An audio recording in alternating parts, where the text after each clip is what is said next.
नमस्कार दोस्तों, मैं दिनेश दारिश फ्यूचर पॉइंट के ऑफिशियल पेज यूट्यूब चैनल पर आपका हार्दिक स्वागत करता हूं। चलिए हम आज चलते हैं समास प्रकरण में। जो कल के वीडियो में हमने समास का पहला पार्ट अव्ययीभाव पढ़ा था, आज हम आगे चलते हैं समास के भेद नंबर 2 पर। समास का दूसरा पार्ट बहुव्रीहि समास। बहुव्रीहि समास, इस समास की परिभाषा जैसा कि आपने पिछले वीडियो में देखा था, अभी इसी प्रकार से बताता हूं कि अन्य पद प्रधानों। देखिए छोटी छोटी परिभाषा है, थोड़ी सी याद रखने की कोशिश करना, क्योंकि समास की परिभाषा के आधार पर आप समास को सरल करने में आपकी सहायता मिलती है। अन्य पद प्रधान यानी ऐसा समास जिसके दोनों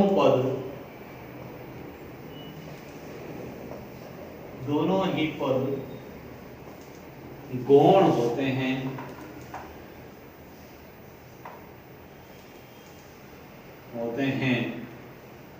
तथा कोई अन्य ही पद जिसे हम कह सकते हैं तीसरा पद प्रधान होता है। प्रधान होने का मतलब क्या है? प्रधान का तात्पर्य यहां अर्थ से है, यानी कि तीसरा पद है वो अर्थ देता है। यथा जैसे पीतांबर,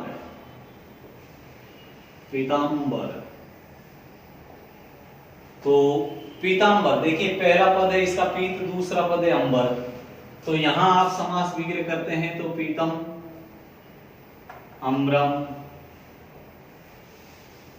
यस्य सर, अर्थात पीले हैं वस्त्र जिनके, वो कहलाते हैं आपके विष्णु। दोस्तों एक चीज इसमें विशेष रूप से आप याद रखना कि इस समास का जब आप विग्रह करते हैं, इस समास का विग्रह करने पर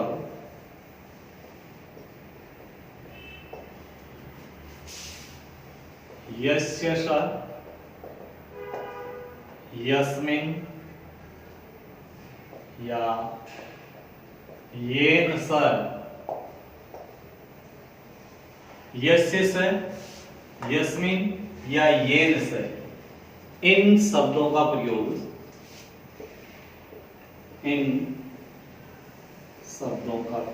मिलता है। देखिए सबसे जरूरी यह है कि अगर मान लीजिए कि सामासिक विग्रह किया हुआ प्रश्न आए और आपसे पूछ लिया जाता है कि नीचे लिखे गए उदाहरणों में से कौन सा बहुव्रीहि समास का उदाहरण है, तो आप क्या पकड़ सकते हैं कि यस्य से या यस्मिन या येन से। अगर आपको चार ऑप्शन में से कहीं पर मिलता है तो आपका समय बचाव के साथ साथ आपका सही उत्तर मिल सकता है। कैसे कि यस्य से, यस्मिन या येन से का मतलब होगा कि बहुव्रीहि समास होता है, का प्रयोग होता है। तो इस आधार पर आप एक सरल पहचान कर सकते हैं कि समास का विग्रह करने पर यस्य से या यस्मिन या येन से, इन तीन शब्दों में से किसी एक शब्द का प्रयोग साथ में होता है। जैसे पीतम अम्रम यस्य स, अर्थात पीले हैं वस्त्र जिनके, वो विष्णु कहलाते हैं। तो मूल रूप से अगर देखा जाए तो ये बहुव्रीहि समास है वो तीन प्रकार का होता है। कितने प्रकार का? तीन प्रकार का होता है। पहला पद आपका इसका भेद है समानाधिकरण बहुव्रीहि, दूसरा होता है इसका व्याधिकरण और तीसरा है तुल्य को। देखिए पहला इसका भेद है समानाधिकरण। समानाधिकरण बहुव्रीहि, दूसरा भेद है इसका व्याधिकरण बहुव्रीहि और तीसरा भेद है इसका तुल्य। तुल्य योग बहुरूपी। देखिए कि इनको थोड़ा सा ध्यान से देखते हैं हम, तो समानाधिकरण यानी कि समान विभक्तियां, यानी कि इसमें क्या होगा, विभक्तियां समान विभक्तियों का प्रयोग, यानी कि जब हम इसका समास विग्रह करते हैं तो उस विग्रह करते वक्त हम अलग अलग पद हैं उन दोनों पदों की, दो या दो से जितने भी अधिक पद हैं उन पदों की विभक्तियां समान होगी, चाहे वो प्रथमा विभक्ति में हो, द्वितीय में हो, षष्ठी हो या सप्तमी हो, जो भी विभक्ति होगी वो समान विभक्ति होगी। जैसे अभी आपने पिछला उदाहरण देखा था पीतांबर, तो पीतम अम्रम यशस है द्वितीय विभक्ति में। इसी प्रकार से नीलकंठ है, नील है कंठ है, यशस है, इसका विभक्ति होगा नील कंठ यस्य स, अर्थात शिव के लिए आता है। नीला है कंठ जिनका अर्थात शिव। तो मूल रूप से हम देखते क्या है कि यह जो अलग अलग पद है, यानी कि प्रथम पद ये, पूर्व पद ये हो गया, उत्तर पद ये हो गया, दोनों पदों की विभक्ति क्या है, समान हो, तो वहां कौन सा समास होता है, समानाधिकरण। समानाधिकरण का मतलब यह है कि दोनों पदों की समान विभक्तियां हो। देखिए उदाहरण एक और है, जैसे दशानन, 10 आननानी, 10 आननानी यस्य स, 10 है आनंद जिसके, अर्थात रावण। बिल्कुल सही बात है आपकी, क्योंकि रावण को तो आप जानते हैं आराम से, दशानन कहते ही आपके दिमाग में आता है दशानन रावण के। अगर दशानन ना देकर के 10 ग्रीवा दे दे तो समस्या बनती। 10 ग्रीवा, तो 10 है गर्दन जिसकी, वो भी तो रावण ही है, 10 ग्रीवा। दशानन ना देकर के अगर 10 ग्रीवा शब्द आ गया तो भी रावण ही होगा। चलिए देखते हैं अगले व्यधिकरण में। समानाधिकरण के अंतर्गत क्या होगा कि दोनों पदों की विभक्तियां समान होती है, जबकि व्यधिकरण जो इसी का दूसरा पार्ट है, यहां पर दोनों पदों की विभक्तियां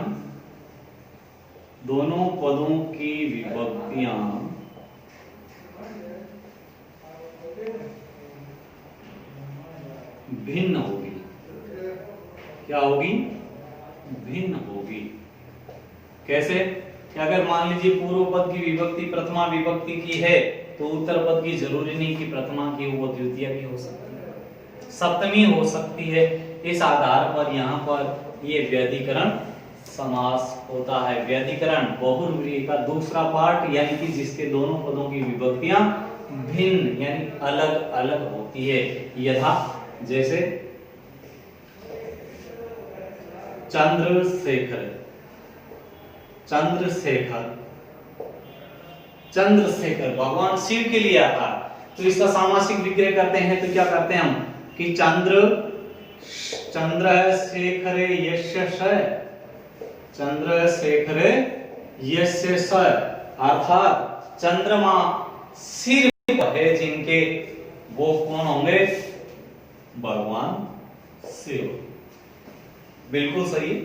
कुंभ जन्मा, इस शब्द का सामासिक विग्रह, यानी कि ये सामासिक पद है, इसका अलग अलग विग्रह करने पर, जैसे विग्रह करते हैं तो इसमें नया शब्द आता है कि कुंभात जन्मा, जन्म यस्य स, कुंभात जन्म यस्य स, ये शब्द आता है अगस्त्य ऋषि के लिए। किसके लिए आता है, अगस्त्य, जो ऋषि थे उन्हें कहा जाता है कि कुंभात जन्मा, यानी कि गड़े से उत्पन्न हुए थे अगस्त्य ऋषि, जिनके बारे में, यानी कि कुंभात यहाँ पंचमी विभक्ति है। अलग अलग विभक्ति होने के कारण यहाँ पर आपको इसे क्या कहते हैं, व्यधिकरण तत्पुरुष समास कहते हैं। ठीक इसी प्रकार से अगला पार्ट है इसी का तुल्य योग। देखिए तुल्य योग में मूल रूप से क्या है? तुल्य योग, यानी कि जहां पर समानता का भाव हो, तुलनात्मक हो। तुलनात्मक होगा तो वो वहां पर क्या होगा? सह शब्द की योग है। देखिए सह शब्द में हम कारक पढ़ेंगे तो सह साकम समम सार्धम जो एक सूत्र है वहां पर हम तुलनात्मक विधि होती है, कारक प्रकरण के अंतर्गत हम पढ़ेंगे सह साकम समम सार्धम, तो वहां तृतीया विभक्ति के साथ में तुलनात्मक यानी कि सह के योग में,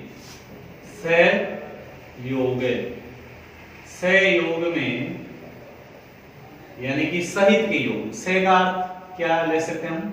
सहित के योग में। तो यहां पर हम देखिए इसके थोड़े से उदाहरण यहां लेता हूं मैं आपके कि तुलनात्मक है लेकिन साथ ही साथ किसका अर्थ में ले रहा है? तुलनात्मक कैसे? तुल्य का अर्थ सहित के योग में आ रहा है यहाँ। तो सहित या सहयोग, जैसे से बांधवर,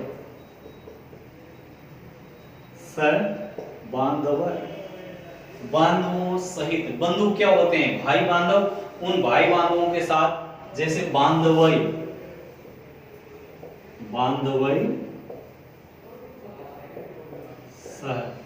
सहित, बंधुओं के साथ, से पत्नीक,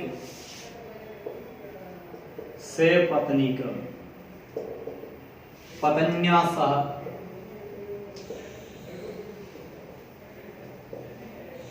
सह, से पत्नीक शब्द का अगर मान लीजिए कि अन्य अर्थ लेते हैं तो वो वशिष्ठ के लिए आता है।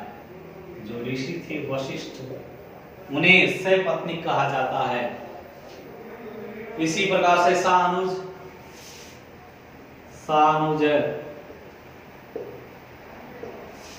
अनुजेन सहित,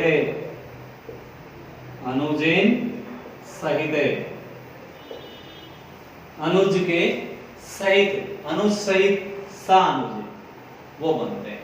तो इस प्रकार से आपने बहुब्रीहि समास को एक बार थोड़ा सा सनसनीखेज में देखते हैं कि ऐसा समास जिसका अन्य पद प्रधान हो, मतलब दोनों पद गौण लेकर के कोई तीसरा पद प्रधान बनता है, वहां आपका बहुब्रीहि समास होता है। ये मूल रूप से तीन प्रकार का: समानाधिकरण, व्याधिकरण और तुल्य योग। समानाधिकरण का मतलब क्या है कि जिन समास की दोनों विभक्तियां यानी दोनों पदों की विभक्तियां समान होगी वो समानाधिकरण बहुब्रीहि है। व्याधिकरण यानी कि जिसके दोनों पदों की विभक्तियां भिन्न भिन्न होगी, अलग अलग होगी। और तुल्य योग यानी कि जो सहित के योग में आ रहा है वह आपका तुल्य योग बहुब्रीहि समास होता है। चलिए दोस्तों अगला समास लेकर के चलते हैं। तीसरा समास है आपका ते से तत्पुरुष। देखिए मैंने आपको सूत्र बताया था अब तक द्विध, उसी के अनुसार मैं लेकर के चल रहा हूं। ए से अव्ययी भाव बना लिया, बे से बहुब्रीहि बन गया, तो ते से आपका तीसरा समास बनता है वो है तत्पुरुष। तत्पुरुष समास का तीसरा पार्ट तत्पुरुष समास। देखिए इस समास की परिभाषा यह है कि उत्तर पद प्रधान, उत्तर पद प्रधानों, ऐसा समास जिसका उत्तर पद यानी कि दूसरा पद प्रधान। मूल रूप से परिभाषा में हम क्या समझते हैं कि जिस समास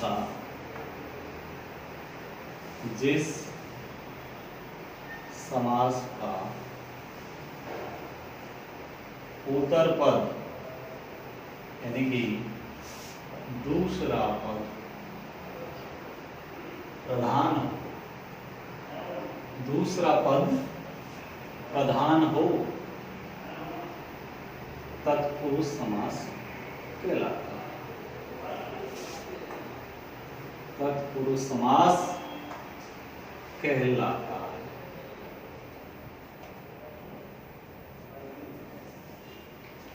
दूसरा पद है वो प्रधान होगा तो वहां पर आपका तत्पुरुष समास कहलाता है। जैसे राजपुरुष है,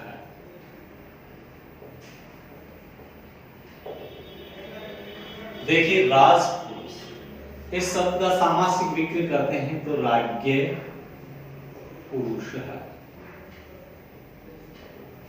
राज्ञ पुरुष है। कहने का मतलब ये है कि राज्ञ राजन, राजा का, षष्ठी विभक्ति में पुरुष, राजा का पुरुष। तो यहाँ राजा प्रधान नहीं, देखिए ये पूर्व पद है और ये उत्तर पद। यहाँ राजा प्रधान नहीं बल्कि ये उत्तर पद, दूसरा पद प्रधान है, तो इसलिए ये राजपुरुष कहलाता। राजपुरुष, राजकुमार, राजमाता, बहुत सारे ऐसे आपको उदाहरण मिलेंगे। चलिए इसमें एक सबसे जरूरी चीज वो है कि इस समास में नोट बना करके थोड़ा सा लिख लीजिए कि इस समास में पद के लिंग का निर्धारण उत्तर पद के अनुसार होता है। देखिए मूल रूप से आपको जरूरत क्या है कि इस समास, चलिए मैं लिख देता हूं कि इस समास के पद का लिंग, पद का लिंग निर्धारण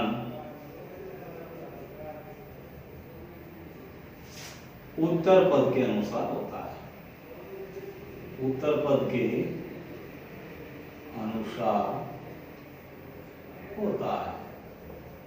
मूल रूप से क्या है इसमें कि इस समास का जो लिंग निर्धारण करते हैं, यानी कि ये शब्द पुल्लिंग है या स्त्रीलिंग है, तो उसका निर्धारण यहाँ पर कौन सा पद कर रहा है? इस समास के पद का लिंग निर्धारण कौन करेगा? उत्तर पद। यानी कि उत्तर पद का जो शब्द अगर मान लीजिए पुल्लिंग है तो वो पुल्लिंग आएगा, स्त्रीलिंग है तो स्त्रीलिंग आएगा। जैसे राजपुरुष है तो यहाँ पुल्लिंग हो गया, राजमाता होता तो माता शब्द स्त्रीलिंग है तो वो राजा की मां स्त्रीलिंग हो जाएगा। मूल रूप से आपको क्या ध्यान रखना है कि मूलतः ये आपको लिंग निर्धारण है उत्तर पद के अनुसार होता है। चलिए इसमें थोड़ी सी चीज देखते हैं कि ये समास मूल रूप से 3 प्रकार का होता है। कितने प्रकार का? 3 प्रकार का। इस समास के बारे में थोड़ा सा विस्तारित जानकारी लें कि ये समास है वो 3 प्रकार का है। कौन कौन से 3 प्रकार हैं? जैसे पहला है इसका समानाधिकरण तत्पुरुष, समानाधिकरण तत्पुरुष। दूसरा है व्याधिकरण तत्पुरुष,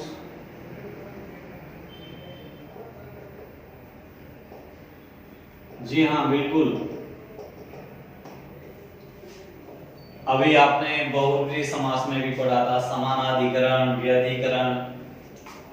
हाँ उसमें तुल्य योग था लेकिन इसमें तुल्य योग नहीं है, ये भी याद रखना।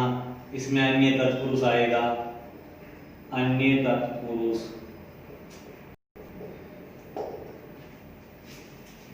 बिल्कुल, समानाधिकरण तत्पुरुष किसे कहते हैं? मूल रूप से जिसमें समान विभक्तियां हो। तो समान विभक्तियां किसमें होगी?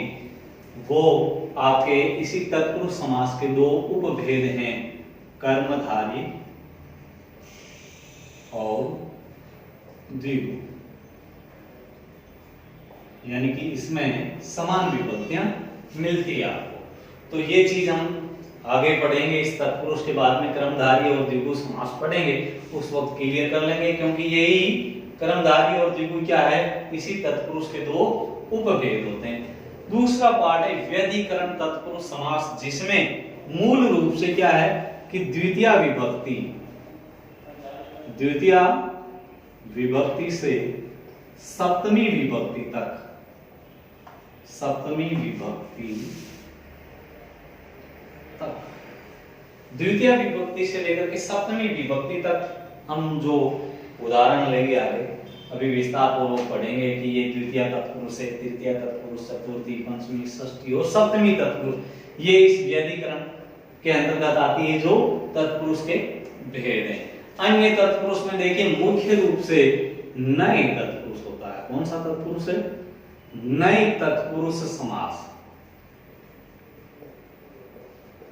नए तत्पुरुष समास है वो अन्य भेद में आता है, जिसे जो हमारे पाठ्यक्रम के अंतर्गत केवल नए तत्पुरुष है, अलोक हैं, बहुत से हैं, लेकिन हमारे यहाँ पर केवल रीट लेवल के लिए नए तत्पुरुष समास ही पाठ्यक्रम में सम्मिलित है।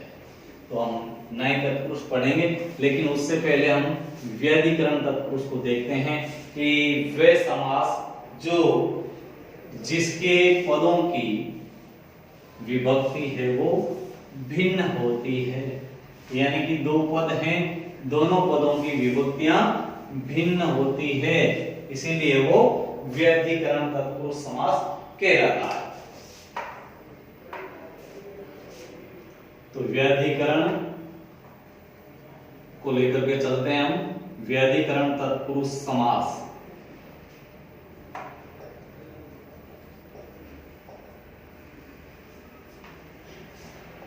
जिसकी विभक्ति भिन्न हो, भिन्न यानी असमान, असमान, भिन्न या अलग अलग हो, तो जिसके आधार पर इसका पहला पार्ट बनता आपके द्वितीय तत्पुरुष। द्वितीय तत्पुरुष कहने का मतलब यह है कि द्वितीय क्या है और विभक्ति क्या है। आपने कारक चिन्ह पढ़े, कर्ता कारक जिसमें प्रथमा विभक्ति होती है, कर्म में द्वितीय, करण में तृतीय, चतुर्थी संप्रदान, अपादान पंचमी, संबंध षष्ठी विभक्ति में तो अधिकरण, सप्तमी विभक्ति और संबोधन में वापस पुनः प्रथमा विभक्ति होती है। तो दोस्तों उसी के आधार मानते हुए हम यहाँ द्वितीय विभक्ति से लेकर के सप्तमी विभक्ति तक, द्वितीय से सप्तमी विभक्ति तक हम इसे लेकर के चलते हैं। तो द्वितीय तत्पुरुष का मतलब यह है कि इसके पूर्व पद में, यानी कि हम जब विग्रह करेंगे तो इसके पूर्व पद में क्या होगा, पूर्व पद में द्वितीय विभक्ति होगी, द्वितीय विभक्ति होती है। यानी हम विग्रह करने पर हमें पता चलता है कि वास्तव में इसके दूसरे द्वितीय विभक्ति का प्रयोग है वो पूर्व पद में किया जा रहा है। हाँ, हालांकि इसका दूसरा पद यानी कि उत्तर पद प्रधान है, लेकिन विग्रह करने पर ये विग्रह है वो द्वितीय विभक्ति में होगा। जैसे ग्रामगत, ग्रामगत है, कई बार पूछा गया है ये शब्द। इस शब्द के अंतर्गत आपसे केवल ये पूछा जाता है कि कौन सा समास है, तो आप केवल तत्पुरुष समास करके आते हैं। अगर मान लीजिए कि आपसे इस बार ऐसा पूछ लिया कि ग्रामगत है में कौन सा समास है, द्वितीय, तृतीय, पंचमी या सप्तमी, तो थोड़ा सा ध्यान देना है, क्योंकि इस समास का जब आप विग्रह करते हैं तो यहाँ ग्राम शब्द है तो इसमें ग्रामम गत है, गांव को गया, ग्रामम गत है यानी कि गांव को गया, गांव को गया के लिए यह शब्द आता है। तो इसी प्रकार कृष्णाश्रित है, कृष्णाश्रित है, कृष्ण आश्रित है, तो कृष्णम विग्रह करते हैं हम तो क्या होगा, कृष्णम आश्रित है, यानी कि कृष्ण को आश्रय मिला, कृष्ण को आश्रय में है, कृष्ण के आश्रय, जिसे सानिध्य किसका मिला, भगवान कृष्ण का, तो वो कृष्ण आश्रय। इसी प्रकार से कूप पतित है, कूप पतित, कूप पतित है तो कूपम पतित है, कूप पतित है तो कूपम पतित है। मूल रूप से इसमें क्या होगा कि इसके पूर्व पद में जब हम विग्रह करते हैं तो पूर्व पद में कौन सी विभक्ति होगी, द्वितीय विभक्ति का प्रयोग होगा। जैसे ग्रामम, कृष्णम, कूपम, सुखम प्राप्त है तो सुख प्राप्त है। देखिए विग्रह किया हुआ पूछ लिया जाता है सुखम,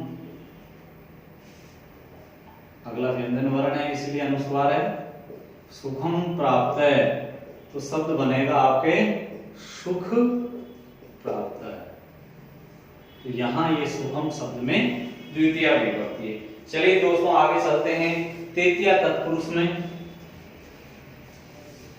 तो मूल रूप से इसमें क्या होगा, इसी के समान पूर्व पद के अंतर्गत तृतीया विभक्ति हो जाती है। कौन सी विभक्ति होगी इसमें? तृतीया विभक्ति। तृतीया तत्पुरुष समास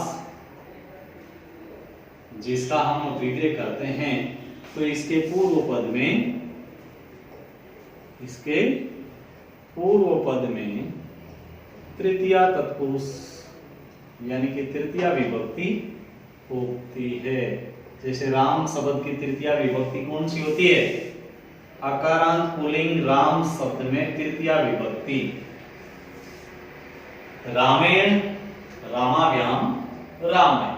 बिल्कुल अच्छा। चलिए देखते हैं कि पठनार्थ, उदाहरण के लिए पठनार्थ, पठनार्थ, पठन अर्थ, दो पद है, एक तो पठन है, एक अर्थ है। तो यहाँ पूर्व पद में हम कौन सी विभक्ति का प्रयोग करेंगे? तृतीया का। तो पठन के साथ में हम तृतीया जोड़ते हैं तो पठनेन, क्या हो जाएगा? पठनेन अर्थ है, पठनेन अर्थ है। इसी प्रकार से विद्याहीन, विद्याहीन, विद्या आकारांत है, आकारांत शब्द में, आकारांत स्त्रीलिंग में, तो इसकी तृतीया विभक्ति जैसे रमा शब्द है स्त्रीलिंग में आता है तो रमैया। तो इसी प्रकार यहाँ ये रमाया के समान विद्याया, विद्याया।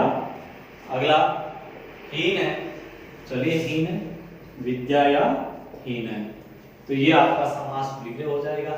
मूल रूप से हमें कौन सी चीज ध्यान रखनी है कि इस समास का पूर्व पद का जब हम विग्रह करते हैं, विग्रह करने पर पूर्व पद के अंतर्गत तृतीया विभक्ति का प्रयोग करते हैं। जैसे बाण हते,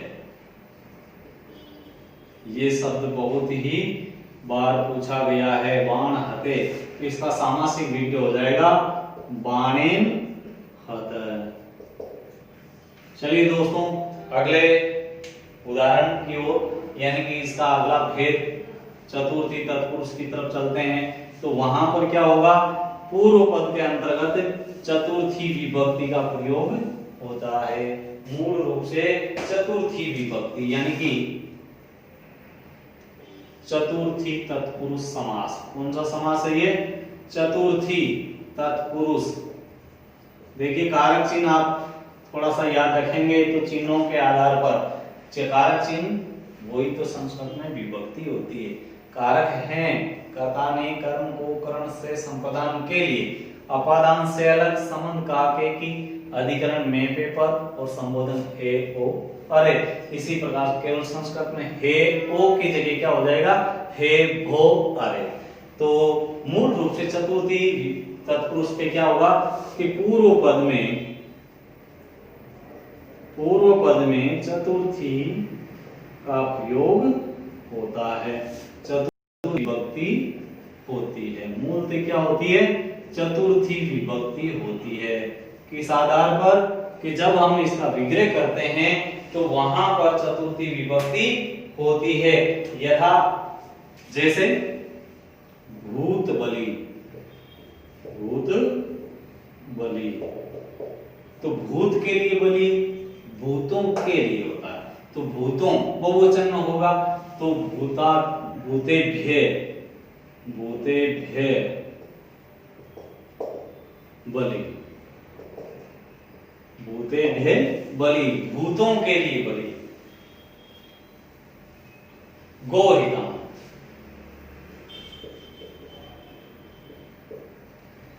गोहितम, गो शब्द है वो गाव, गो गाव गावे, इसी आधार करते हैं उसमें। तो गोभ्य, गोभ्य हितम, चतुर्थी विभक्ति यानी पूर्व पद के अंतर्गत कौन सी विभक्ति का प्रयोग करते हैं? चतुर्थी विभक्ति का। इसी प्रकार मित्र रक्षितम, मित्र के लिए रक्षा, मित्र रक्षितम,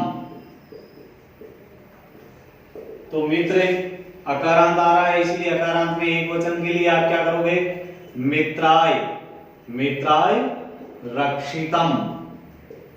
मूल रूप से आपको ये याद रखना है कि पूर्व पद की जो विभक्ति है वो कौन सी होती है, इसमें चतुर्थी विभक्ति है तो इसके आधार पर कौन सा समास होगा, चतुर्थी तत्पुरुष समास। यानी कि जिस समास के प्रथम पद के अंदर जो विभक्ति है, द्वितीय विभक्ति है तो वहां द्वितीय तत्पुरुष है, तृतीय है तो तृतीय तत्पुरुष, अगर चतुर्थी है तो वहां पर चतुर्थी तत्पुरुष करना है। इसी आधार पर आगे चलते हैं हम पंचमी तत्पुरुष में। तो पंचमी तत्पुरुष क्या है, यानी कि वो ही बात कि जिस समास का जब हम विग्रह करते हैं तत्पुरुष के विग्रह पर, यानी कि प्रथम पद की जो विभक्ति है उसी के आधार पर तत्पुरुष समास का नामकरण है। मूल रूप से ये याद रखना है, पंचमी तत्पुरुष। देखिए कि आगे हम कारक पढ़ेंगे उस वक्त आपको ये विस्तारित बताऊंगा, लेकिन अपादान कारक यानी कि अलग होने के भाव को दर्शाने वाली विभक्ति है वो आपकी पंचमी तत्पुरुष है। यानी कि इसमें पूर्व पद में पंचमी विभक्ति होती है। कौन सी विभक्ति होती है इसमें, पूर्व पद के अंतर्गत पंचमी विभक्ति होती है। पंचमी विभक्ति, पंचमी विभक्ति का मतलब क्या है कि अलग होने का भाव। देखिए अपादान कारक है, अपादान का अर्थ होता है से अलग, अलग होने का भाव। जैसे मार्ग से भ्रष्ट, तो शब्द आता है मार्ग भ्रष्ट है, मार्ग भ्रष्ट है। तो मार्ग से भ्रष्ट यानी जो मार्ग से भटका हुआ, तो मार्ग शब्द है, देखिए अकारांत आ रहा है इसलिए अकारांत पुल्लिंग शब्द है राम के समान, तो यहाँ शब्द होगा मार्गात, क्योंकि राम शब्द में हम क्या बनाते हैं, राम शब्द की पंचमी विभक्ति एक वचन का रूप बनता है रामात, रामात, तो वहां शब्द बन गया ये मार्गात। तो इसी प्रकार मार्गात भ्रष्ट है, तो जो मार्ग से भटका हुआ है उसके लिए शब्द आता है मार्ग भ्रष्ट है। इसी प्रकार से आता है स्वर्ग पतित, स्वर्ग पतित, स्वर्ग शब्द है वो भी अकारांत में, स्वर्ग शब्द की पंचमी क्या होगी, स्वर्गात, उत्तर पद है वो पतित है, स्वर्ग से पतित है, जो पतित का मतलब गिरा हुआ, स्वर्ग से भटका हुआ भी एक प्रकार कह सकते हैं हम, स्वर्ग पतित है। इसी प्रकार से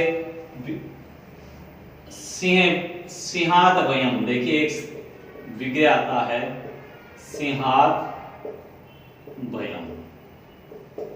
अगर आपसे ये पूछ लिया जाता कि सिंहात वित्रार्थाना, भय हेतु के लिए पंचमी विभक्ति का प्रयोग होता है, वित्रार्थाना भय और रक्षा के लिए।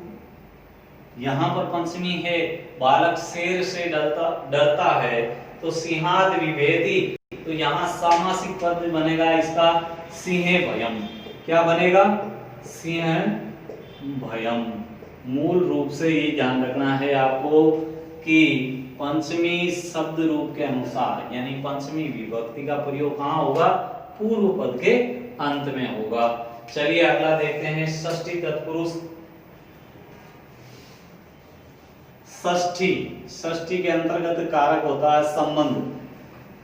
हालांकि संस्कृत के अंदर संबंध और संबोधन को कारक नहीं माना जाता है, क्योंकि कारक जब हम पढ़ेंगे तब थोड़ा सा विस्तारित बताऊंगा, लेकिन छोटी सी चीज यहाँ बता देता हूँ आपको कि कर्ता कर्म च करणम संप्रदान तथैव चे अपादान अधिकरण मिथ्याहु कारकाणि षट, यानी कि केवल 6 कारक ही स्वीकार होते हैं संस्कृत में। हाँ, विभक्ति जरूर है, ये षष्ठी विभक्ति है जो मूल रूप से किसके योग में आती है, संबंध बतलाने के लिए। संबंध किसके बारे में बताया जाता है, कर्ता और क्रिया के बीच में संबंध नहीं होता, बल्कि जो वाक्य में प्रयुक्त अलग अलग 2 शब्द हैं उन 2 शब्दों के बीच में संबंध बताया जाता है। जैसे राम संस्कृत की पुस्तक पढ़ता है, तो यहाँ संस्कृत और पुस्तक के बीच में संबंध है, न कि राम और पुस्तक के बीच में। तो इस आधार पर षष्ठी विभक्ति का प्रयोग करेंगे हम, तो वहां पर क्या होगा, पूर्व पद के अंदर पूर्व पद में षष्ठी विभक्ति का प्रयोग होगा। किसका प्रयोग होगा, षष्ठी विभक्ति का प्रयोग होता है। तो सर पूर्व पद में षष्ठी विभक्ति होती है। देखिए उदाहरण यह है कि जैसे विद्यालय,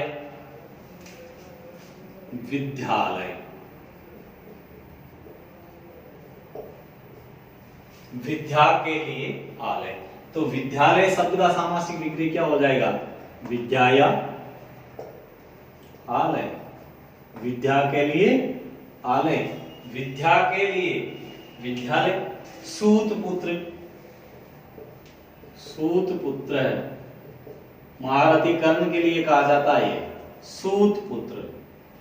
तो सूतस्य पुत्र, सूतस्य पुत्र महारथी कर्ण। हाँ तीसरा पद बनता है इसमें, कर्ण के लिए आ रहा है, लेकिन इसका विग्रह है वो मूल रूप से किसके आधार पर हो रहा है? इस षष्ठी तत्पुरुष के लिए। तो षष्ठी विभक्ति में, माफ कीजिएगा यहाँ षष्ठी विभक्ति लिख दिया, षष्ठी तत्पुरुष समास होता है। कौन सा है? षष्ठी तत्पुरुष समास। तो सूत पुत्र, सूतस्य पुत्र। इसी प्रकार से आप देखते हैं देशभक्त, देशभक्त यानी कि जो देश का भक्त है, देशस्य, देशस्य भक्त। इसी प्रकार से हिमालय लिखते हैं, हिमस्य आलय, हिमालय हो जाएगा। राजपुरुष, राज्य पुरुष है। बहुत सारे ऐसे उदाहरण हैं जैसे मनोविकार, मनोविकार। देखिए एक उदाहरण है मनोविकार। अगर इसका विग्रह आता है तो आप क्या करेंगे?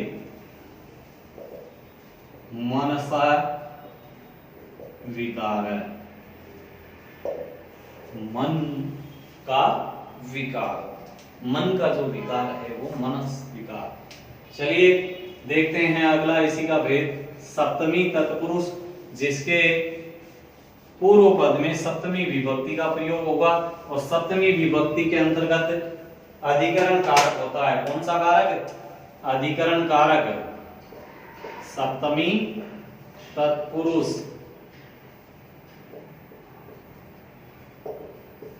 यानी कि पूर्व पद में सप्तमी विभक्ति होती है। सप्तमी विभक्ति का मतलब क्या है कि अधिकरण कारक। कौन सा कारक होता है? अधिकरण। अधिकरण कारक का कारक चिन्ह में,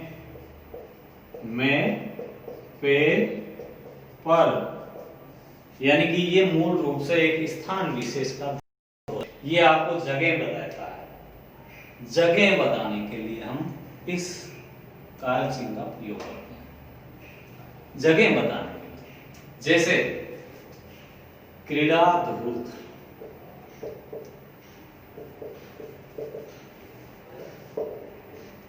क्रीड़ा धूर्त मूल रूप से जो क्या करता है?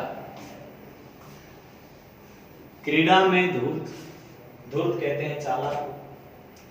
क्रीड़ा शब्द होता है खेल के लिए, तो खेल में जो चालाकी करता है, तो यानी कि खेल क्या है? एक स्थान।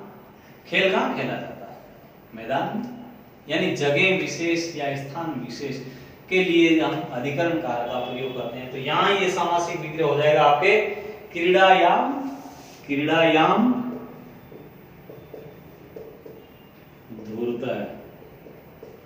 खेल में जो धूर्त है। इसी प्रकार व्याकरण निपुण, व्याकरण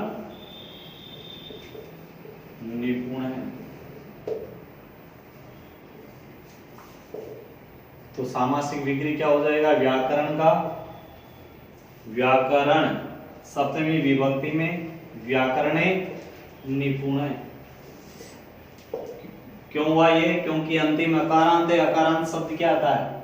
पुल्लिंग राम शब्द के अनुसार। तो राम शब्द सप्तमी विभक्ति एक वचन में रूप क्या बनता है? राम है। और ये क्या था? क्रीड़ा, आकारांत। आकारांत स्त्रीलिंग शब्द रमा। रमा शब्द का सप्तमी विभक्ति के अंतर्गत रमायाम बनता है। क्या बनता है? रमायाम, सप्तमी एक वचन। तो इसी आधार पर क्रीडायाम बन गया। ये अकारांत पुल्लिंग एक वचन है। अकारांत शब्द में राम शब्द के अनुसार रामे बनता है, तो यहाँ पर ये व्याकरणीय बन गया। अगर मान लीजिए शब्द आता अक्षशुंड, अक्षशुंड,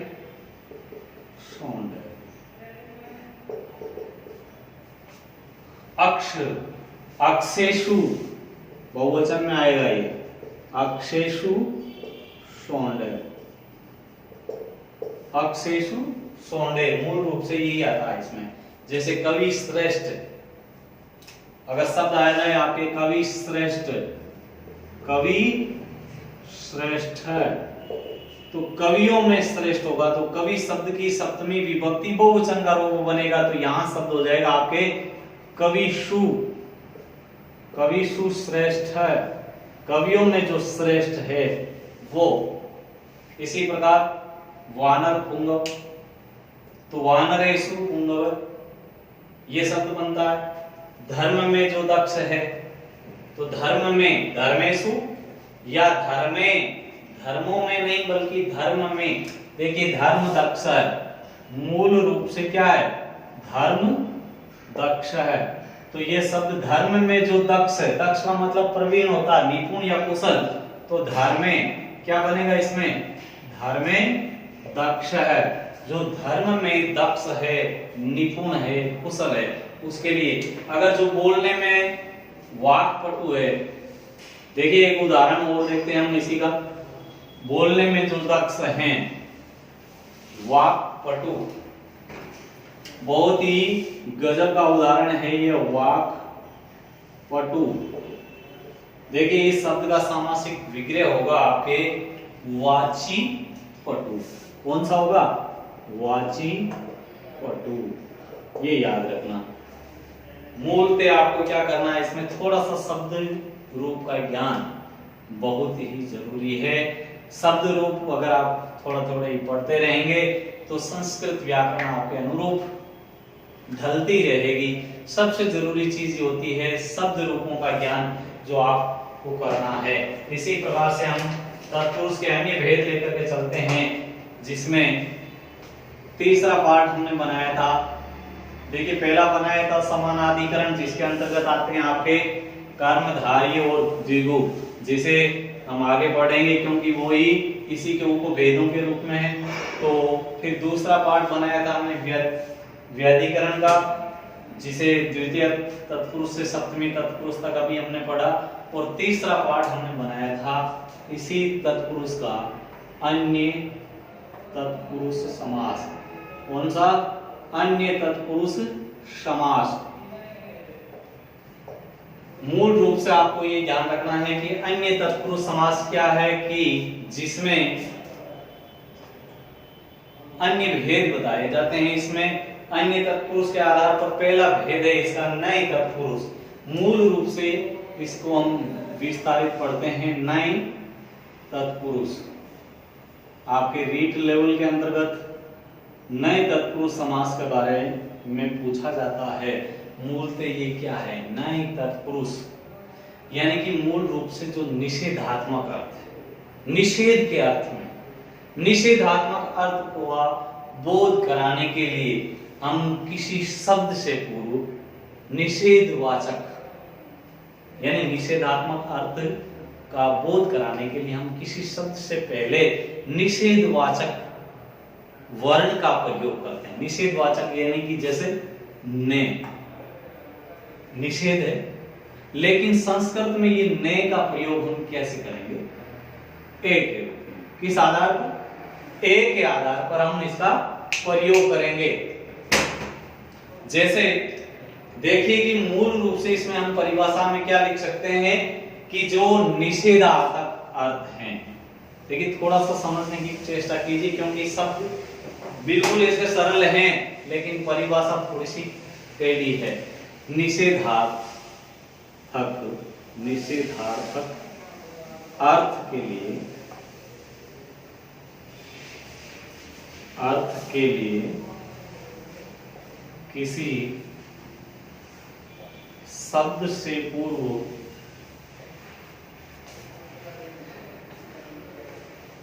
निषेध सूचक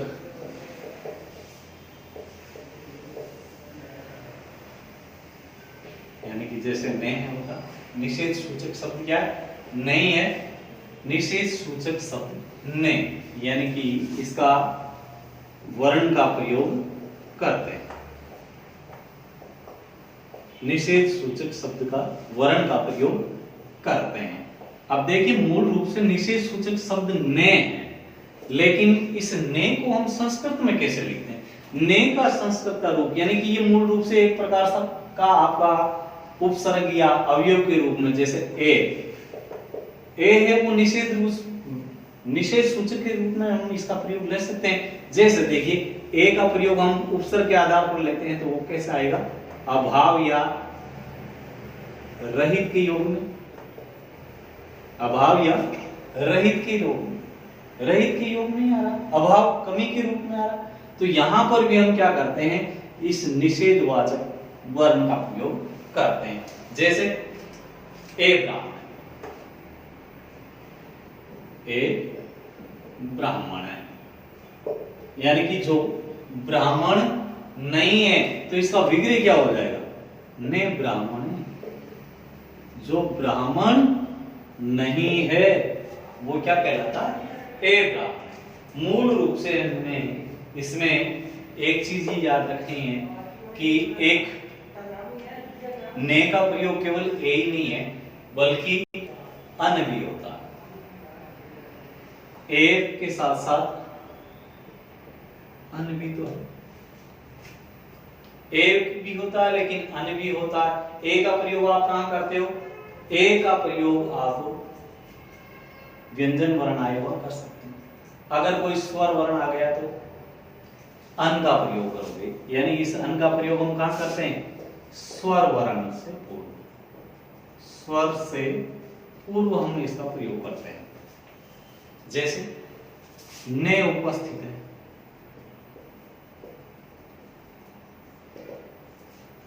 ने उपस्थित है। जो उपस्थित नहीं है इसका सामासिक विग्रह क्या बनेगा? अनु।